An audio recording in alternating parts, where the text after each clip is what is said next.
The aircraft shook as it dropped altitude, the fuselage rattling like bones in a drum. Inside, the cabin glowed red. The pilot's voice crackled over the comms. Drop zone in sight. 30 seconds. James adjusted the straps across his chest, tugging twice the way he'd drilled 100 times. John slapped the release on his altimeter, and numbers glowed faint in the dark. The plane banked. Metal bulkheads vibrated, each shudder counting down the seconds. Then suddenly, gunfire.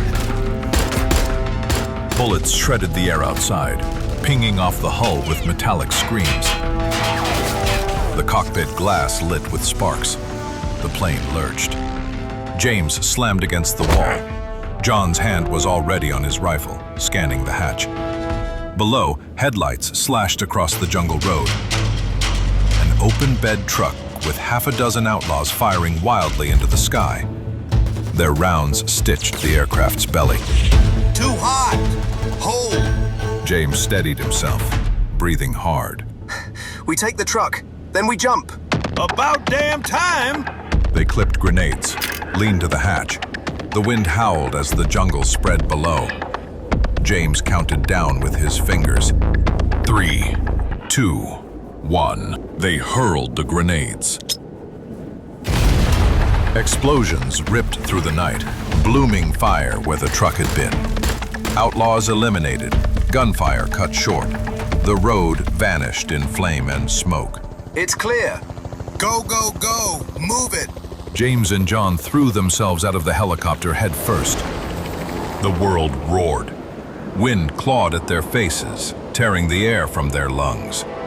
A wrench, then the crack of parachutes opening. Canvas bloomed overhead, dragging them into silence. They hit dirt with controlled rolls. The night pressed close, humid, heavy, alive. They yanked chutes into cover and crouched low, just the pounding of blood in their ears. Then, the jungle answered. Insects droned like static. Branches creaked in the wind. Somewhere, deep in the trees, a hyena's laugh echoed. A lion's roar rolled across the distance, low thunder chasing it.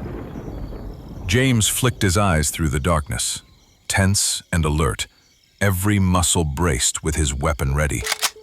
John crouched beside him, his chest heaving and sweat dripping into the mud.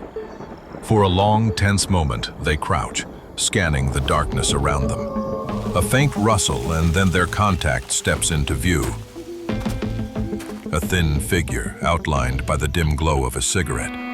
He nods, indicating for them to follow, his movements quick and silent as he expertly navigates the bush. The journey is relentless, stretching over 36 long hours through dense forests and across rivers. James and John remain on high alert, their nerves stretched thin as they trek through vast expanses of wilderness by night and lay hidden by day.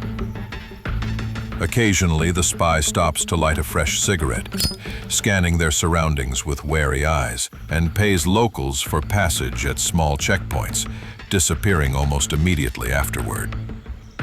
As they near their destination, sounds begin to pierce the silence. First, the faint hum of engines reverberating in the distance, then louder as they continue. The spy stops dead in his tracks, his head cocked to the side as he listens intently. He turns back, fingers pressed to his lips as his eyes narrow toward the noise. James and John halt, crouching low, their senses sharp. The noise grows, rumbling through the night like a brewing storm. The approaching engines revved loudly, mingled with sporadic bursts of gunfire and shouts nearby.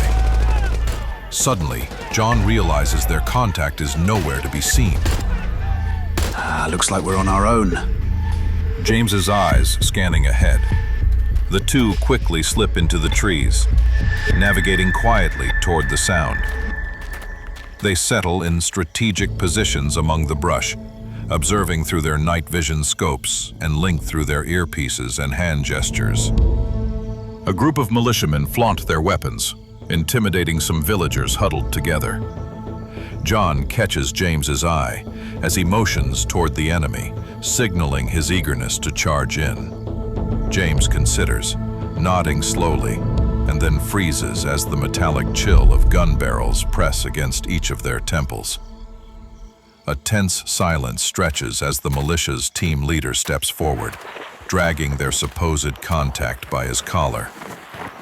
Fear flashes in the spy's eyes. Frightened, the contact pleads. No, please don't!